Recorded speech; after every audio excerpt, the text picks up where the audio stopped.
All right, you're tuned in to The Baseball Show right here on Nickel Press TV. I'm Andy Singleton, people friend on Twitter, here with Ralph Lifshitz. You'll find him on Twitter at Ralph LifshitzBB. We hope you enjoyed our last episode, going over 3 pitchers that are maybe a little deeper in drafts, flying under the radar even. Some guys you might not feel comfortable with, wanting to know some more about. Hopefully you enjoyed that episode. We're going to touch on 3 hitters this week, or this episode, I should say. So let's just jump right into it. Keon Broxton is a guy you wanted to mention, Ralph, and let me just introduce him for everybody. I find this guy to be pretty fascinating. I'm going to start name dropping in some of these episodes. A buddy of mine, Greg Jewett, big writer in the fantasy baseball industry, was all over this guy last spring training. He had a phenomenal spring training, was saying he could break out. I posted this to Reddit. People went ballistic. They went nuts. Keon Broxton, this guy's a bum, blah, blah, blah, blah, blah. And you know what? For the first 3 months of the season, they were absolutely right. He was horrible. Got sent back down, got called back up. And Ralph, do you know what he did from July to the end of the season? No, but I have a feeling you're going to tell me. Well, in a 47-game sample, he batted .288, 8 homers, 17 RBIs, 20 runs, 16 steals, which equates to a 162-game stat line of 28 homers, 60 RBI, 70 runs, 55 steals. I mean, I'm not saying that's what he is, but the point is he's capable of putting up numbers. And he's in Milwaukee, where there's not really much nipping at his heels other than Kirk Neuenhuis and maybe Lewis Brinson, who we'll get into in a future episode. But tell me why you are so intrigued by Keon Broxton. Yeah, and I want to give a shout out to Gray Albright, my boss over there at Razzball.com. In the offseason, he does these sleeper posts, and he actually covered Broxton. So I'll steal a little bit of his thunder, take some of the lessons that he bestowed upon us a couple weeks back. But I think the big thing with Broxton is the power and the speed. He's got a great power speed mix. This is a guy that's got easy 30 steal speed. He stole 27 bases last year in 77 games. He easily could steal 35 in a full-time gig this year. I would expect that he does have a full-time gig. I mean, there's obviously a chance that even Braun could get moved. So, Broxton to me is somebody that they got on the cheap. They were able to, get him last December. So it's been about a year since he was acquired for the well-known Jason Rogers. Yeah, I have no idea who he is either. And I write about prospects. But one of the big things with him, and it's one of the things that, Gray actually hammered on in his post, is this guy had a nearly all-time hard contact rate. So about 43%. It was top 25 in terms of contact rates for the last 15 years. So this sort of shows you, the sort of hard contact this guy's making. He does hit a lot of ground balls, but he does hit homers. I mean, it's not like, he's without power. Easily could be a 15 to 20 homer guy, maybe even a little bit more if some things go right.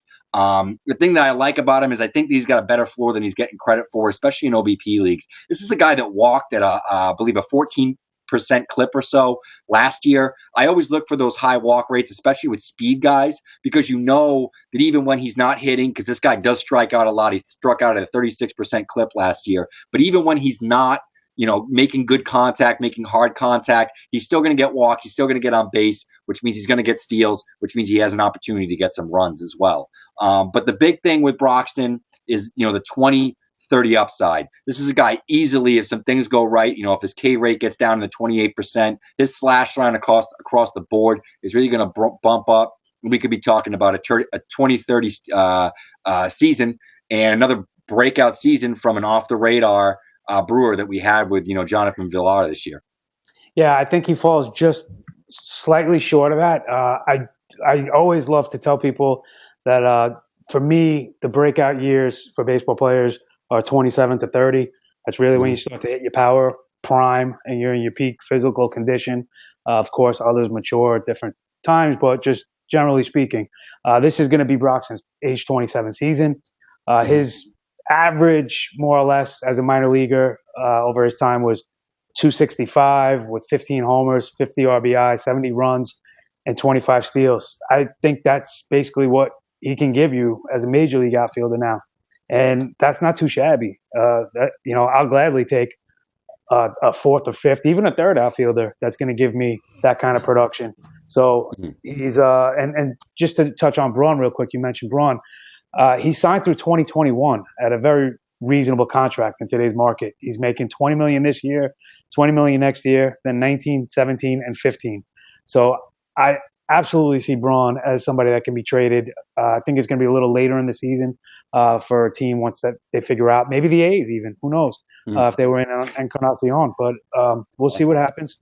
But yeah, Broxton is definitely a guy that maybe people were a year early on last year, but he should certainly provide value for you in 2017.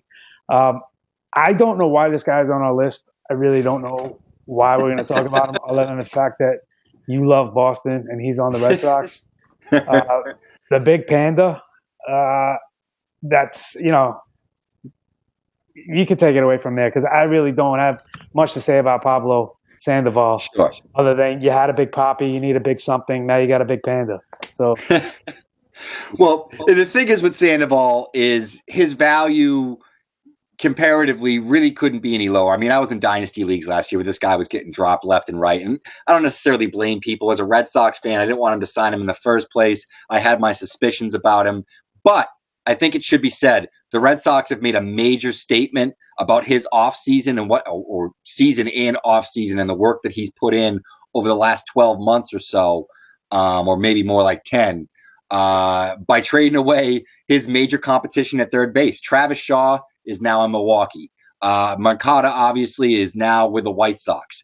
And if you are paying attention at all to what's gone on with Sandoval, the guy's probably lost 70 to 80 pounds. That is not a joke. Go take a look at some of the pictures that have been tweeted out, some of the videos. This guy is moving. He's worked his butt off. Now, people remember prior to the 2011 season, the San Francisco Giants did something very similar, and it was called Operation Panda. In 2011, Pablo Sandoval followed that up with the best season of his career. I mean, this guy was a borderline Gold Glove third baseman, in addition to being a plus offensive player. In 2011, he slashed 315, 357, 552 with 22, 23 homers.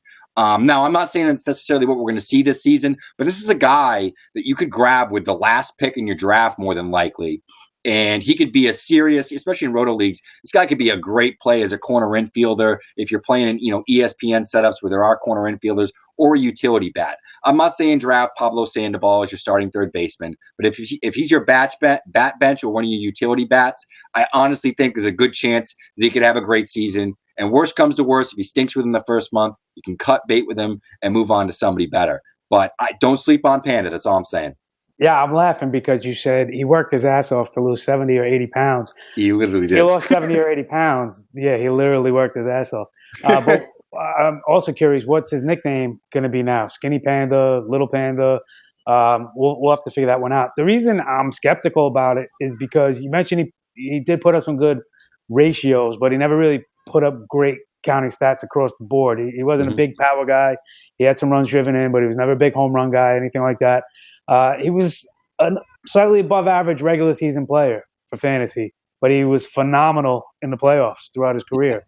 So that's where the name was propelled to, and we all think of him as this great player, which he's not a bad player. He's just not somebody you necessarily want to be targeting. And especially after a completely lost 2016 season, maybe he doesn't know how to play skinny now. Who knows? He's used to playing with, an additional, let's say 40 or 50 pounds, not even the 70 or 80. So who knows? There's just a lot there. But as you mentioned, if you get him as your last pick, it's pure upside at that point. He's going to be in one of the most potent offenses in all of baseball, at least in the American League. I'm curious where he bats in that lineup. But one other thing in addition is... Hi, Dad. That's my daughter. I got it. One other thing in addition to that is he has potential to give you some games played at first base. So there's room for him to be in the lineup should something happen with Hanley, should something happen with Moreland. There's opportunities for him other than just third base with this Boston team. So let's move on to our third and final batter, and that is another guy coming off a very disappointing 2016 season, and that is Jason Heyward. The thing that intrigues me the most about Jason Heyward is, again, he's going into his age 27 season. The Cubs signed him to a large contract.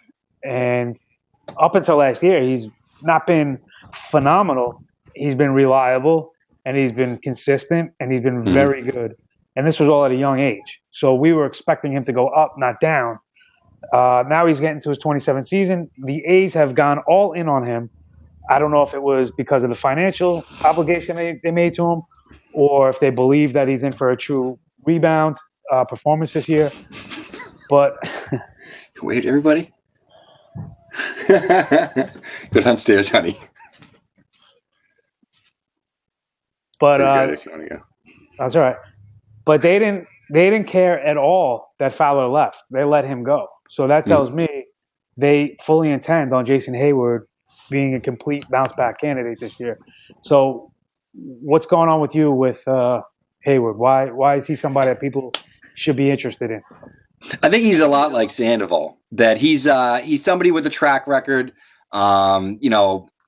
The numbers have never been phenomenal. He's never been really, he's been overdrafted a lot, right? I mean, he's never been a top 40 fantasy talent, but he's somebody that could contribute at what his price point is going to be this year. There are so many people that are going to be off the Hayward bandwagon that want nothing to do with him, and he's cemented into a good lineup. He's got a good situation. He's got that first year of that big contract behind him. They won the World Series, so there's certainly less pressure on him to come in and be a superstar. But I think after that wretched 2016, people were so off of him that he's got a great chance to provide very good value in your drafts as another guy that you can get in the last, couple of rounds. And let's not forget, in 2015, this guy, slash 293, 359, 439, had 13 homers, 23 steals, which is useful stuff, especially from, a utility bat or in deeper leagues. If you're in, 14 to 16 team plus leagues, this is a guy that you can probably get in the cheap right now. People aren't expecting a whole lot. Is he ever going to be 2012 Jason Heyward hitting almost 30 home runs with a 20 steal season? No, he's not that guy. But, if he can give me 15 home runs, 20 steals, and bat 280, that's huge. And the counting stats will come. You got to be kidding me. That is exactly the stat line I put out for him. 280, 15 homers, 70 RBI, 85 Great minds, man. 20 steals. Listen, this guy, lest we forget, this guy gets on MVP ballots. 3 times he's been on the MVP ballot. I'm not saying he was close to winning it, but not everybody even gets on it. He's been on it 3 times, and he's going into his age 27 season. The guy can play. He's possibly the best bounce back candidate you can find amongst any hitter. I'm buying it. I'm in on him. I think it's there. I think we agree with that. Go Hayward. We'll see you next time with the prospects. Thanks for watching. This is the Baseball Show, Nickel Press TV. Make sure you subscribe. Go back and check off the other episodes we've had, touching on some hot stove moves, touching on some pitchers. We'll see you next time.